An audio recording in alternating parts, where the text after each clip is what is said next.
सब माताओं से विनय है, संयम से रहो, सावधान रहो। ये हत्या ऐसी नहीं कि तुम्हारे दान पुण्य से क्षमा हो जाएगी।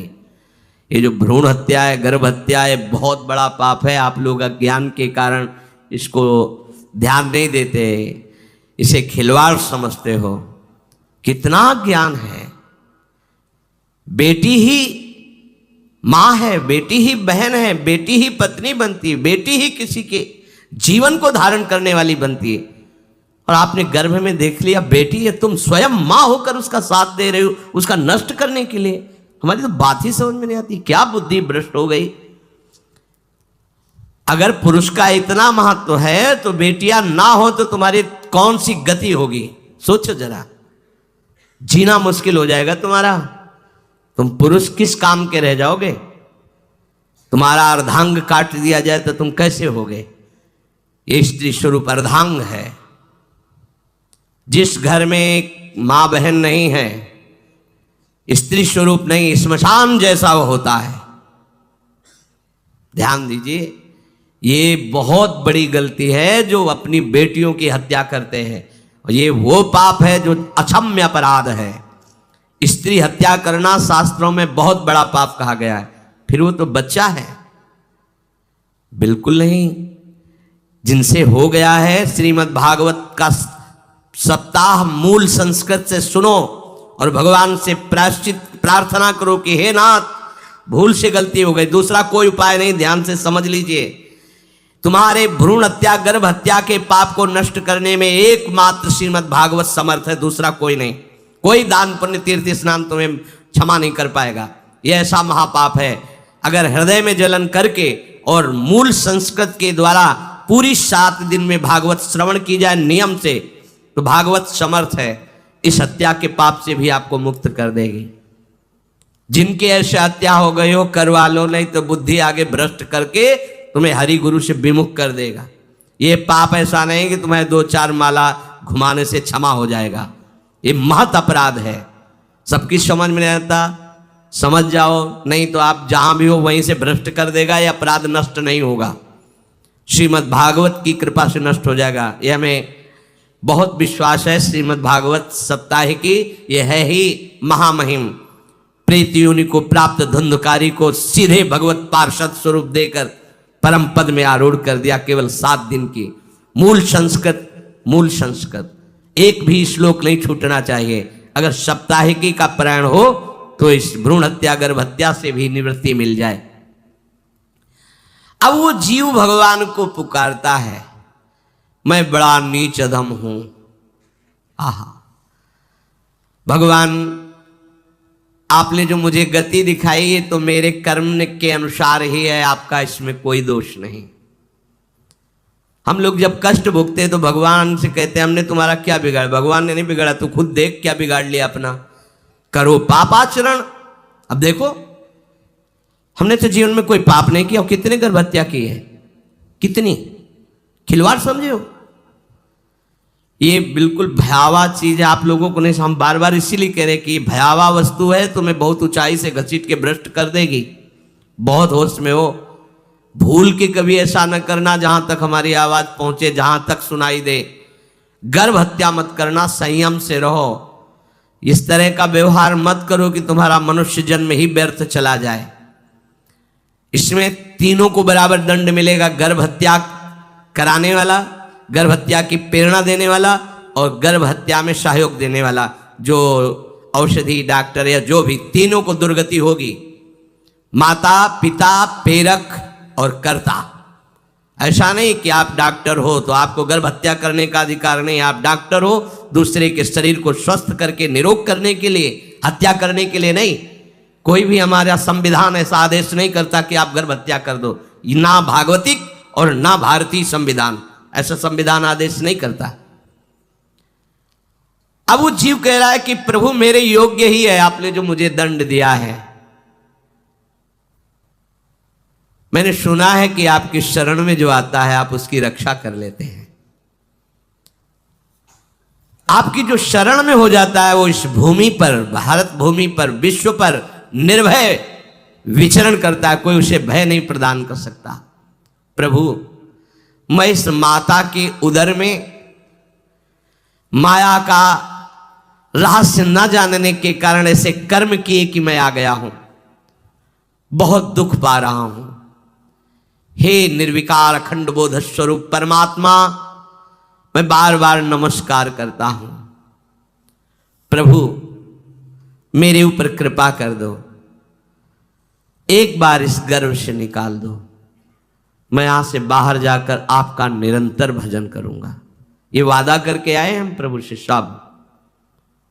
प्रभु ने करुणा करके हमें चांस दिया है मनुष्य शरीर। प्रभु मैं बहुत जन्मों से इस समय स्मृति आ रही देख रहा हूं, कर्मों में भटकता रहा आपसे विमुख होकर के।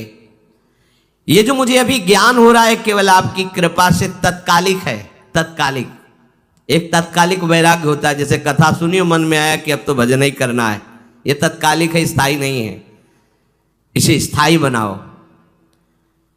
प्रभु आप अंतर्यामी हो, आप सब कुछ जान रहे हो। तीनों तापों की शांति के लिए भक्तजन आपका भजन करते हैं। मैं देहधारी होकर जीव माता के उदर में मलमूत्र से रुधिर की झिल्ली में फंसा हुआ माता की जठराग्नि के ताप से जल रहा हूं। प्रभु एक एक क्षण में यहां विकल होकर केवल इंतजार कर रहा हूं कि किस समय मुझे यहां से निकाला जाएगा। दीन बंधु, यहां से कब मैं निकलूंगा। स्वामिन आप बड़े दयालु हो, आप जैसे उदार प्रभु ने मुझ गर्भस्थ शिशु को ये ज्ञान दिया। हे दीन बंधु, आप अपनी कृपा से प्रसन्न हो जाइए। प्रभु एक बार निकाल दीजिए, मैं ऐसा भजन करूंगा कि दोबारा संसार के दुख में नहीं आऊंगा। कपिल भगवान कहते हैं, हे माता, वो गर्भस्थ बालक शिशु भगवान से प्रार्थना करता है, भगवान का आदेश होता है, तत्काल प्रसव वायु धक्का मारती है। जे ही प्रसव वायु धक्का मारती तो उसको ऐसा भयंकर कष्ट होता है, जैसा पीछे लिखा है कि जैसे जिंदा किसी की चमड़ी उतारी जाए, ऐसा मां के गर्भ से निकलते समय उसे कष्ट होता है। वो अत्यंत कष्ट से व्याकुल होता है, उसी समय उसका वो ज्ञान नष्ट हो जाता है जो भगवान ने दिया था। उस समय उसकी श्वास की गति रुक जाती है, जैसे किसी का गला दबा दिया जाए तो कैसा लगेगा।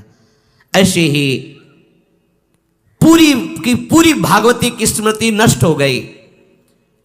होश आया तब देखा कि वो बाहर पड़ा हुआ है, माता के उस मलमूत्र में सना हुआ बिष्ठे की कीड़े की तरह। गर्भवास में जो दिव्य ज्ञान प्रकट हुआ था भगवान की कृपा से, वो सब नष्ट हो गया। भूमि परत भा ढाबर पानी, तिम जीवे माया लपटानी। चेतन आई तो रोने लगा, वो ज्ञान कहां गया, वो ज्ञानदाता कहां गया। वो कहता कहां कहां, बोले थाली बजाओ, बच्चा हुआ है। और वो तो रो रहा है कि कहां, वो ज्ञान कहां गया जिसके बल से मैं कह रहा था कि बाहर निकाल दो, मैं आपका भजन करूंगा। सब खत्म ज्ञान। जो लोग उसका अभिप्राय नहीं समझते हैं, वो उत्सव मनाते हैं, बालक हुआ है, वो रो रहा है, वो कहां गया ज्ञान, कहां कहां कहां। छोटा बालक यही रोक कहता कहां। अभी जो ज्ञान उत्पन्न हुआ था, जो अभी भगवान का बोध हुआ था, वो कहां गया, कहां गया। घर परिवार के लोग उसका पालन पोषण करते रहते हैं, उसमें कोई निषेध करने की शक्ति नहीं हो रही। मच्छर काट रहा है, दुख हो रहा है, हटा नहीं सकता बालक। उस जीव को शिशु अवस्था में जब कपड़ों पे लिपेट कर ऐसे लिटाया जाता है तो इतना कोमल त्वचा होती कि कपड़े भी उसको, जैसे खुजलाहट है, पीड़ा है या जलन है, बिल्कुल कोमल त्वचा होती, कुछ नहीं कर सकता हो, बस रो सकता है। ना खुजलाने की, ना करवट बदलने की, ना उठने की कोई सामर्थ्य नहीं। बड़ा कष्ट पाता है बाल्यावस्था में, क्योंकि त्वचा बड़ी कोमल होती है, दास मच्छर आदि जीव उसको काटते हैं। गर्भावस्था का कोई ज्ञान नहीं रहा, सिर्फ रोना ही रोना रह रहा। इस प्रकार उसकी बाल्यावस्था कटी, कौमार अवस्था आई, पौगंड अवस्था, इनमें वो खिलवाड़ में फंस गया। जैसे जैसे बड़ा होता जाता, चेतना, गुनगुना, ये कार, ये प्लास्टिक के ऐसे उनमें मगन है। देखो ना छोटे बच्चों को, अज्ञानवश इसकी ये अवस्था कट गई। बड़े भाग्यशाली ऐसे भी बच्चे हैं जो तुतला के बोलते, उनकी मैया कहती राधा बोलो राधा। देखो ये सौभाग्य, प्रणाम है उन माताओं को जो अपने बच्चों को भगवान नाम बुलाते हैं कि आप बोलो श्री हरिवंश बोलो, राधे राधे बोलो। धीरे धीरे उसकी युवावस्था पहुंची। इस समय उसके अंदर एक भूत सवार होता है। जवानी का भूत है, ये सबके सवार होता है। अगर मंत्र चल रहा है तो भूत नहीं चढ़ेगा, नाम चल रहा है तो भूत नहीं चढ़ेगा, नहीं तो भूत चढ़ जाता है। ये कुछ भी करवा सकता है भूत, भूत ही तो है ना। वैसे ही पंचभूत लिपट गए, ऊपर से जवानी का और भूत सवार हुआ तो जौवन ज्वर के ही नहीं बलकावा। जवानी में कोई भी ऐसा अपराध नहीं जो हो ना जाए। बड़ा भयानक इसमें स्वरूप होता है। इसमें केवल भोग, केवल भोग, एक ही दृष्टि रहती है, भोग भोगना। अज्ञानवश जब भोगों की प्राप्ति में बाधा पड़ती तो भयंकर वो क्रोध करता है, शोकाकुल होकर हिंसा कर बैठता है। जैसी घटनाएं सुनने को मिलती हैं, राक्षसी घटनाएं, ये भूत है जवानी का। जहां कामना में बाधा पहुंची, क्रोध में वो समझ नहीं पाता कि मेरे जैसा ही प्रिय शरीर उसका है जो मैं वर्ताव कर रहा हूं। जैसे जैसे देह बढ़ता जाता है, पुष्ट होता जाता है, वैसे वैसे भोग वासना और अभिमान बढ़ता जाता है। वो काम परवश होकर अपना नाश करना शुरू कर देता है। यौवन,